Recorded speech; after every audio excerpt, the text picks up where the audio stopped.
Bienvenue à tous dans cette actu de la semaine. Aujourd'hui, on va parler de projets underground, de rap et de divertissement. Pour commencer avec les sorties de la semaine, le rappeur 630G et le beatmaker 75era ont sorti leur projet commun Dernier Train et c'est franchement pas mal.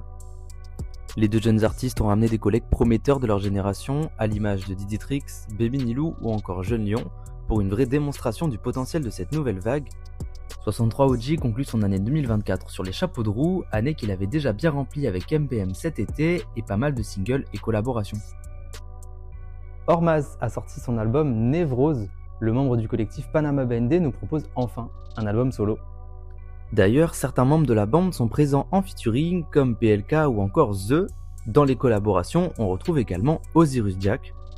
Des amitiés de longue date qui donc enjolivent le projet, un 9 titres efficace qui s'écoute très facilement.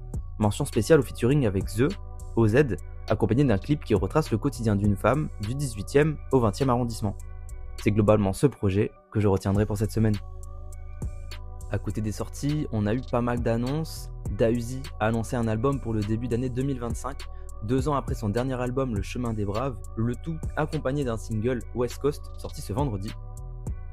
Lundi, le streamer Pfut a reçu un invité spécial puisque c'est Booba en personne qui s'est déplacé.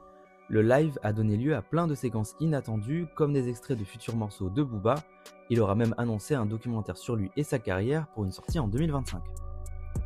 Z continue de nous surprendre avec ses apparitions en 2024 et cette fois c'est avec Green Montana. L'ancien membre de 13 Block a sorti le clip de Fame et c'est réussi. La Crime, après plusieurs teasers sur les réseaux, a annoncé son projet Repro pour le 7 janvier, faisant suite aux 4 premiers volets de cette série, désormais légendaire.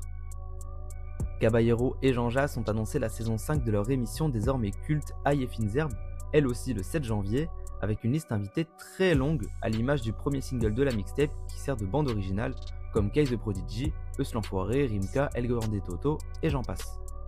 Une saison qui promet du divertissement. C'est tout pour les actus et à la semaine prochaine.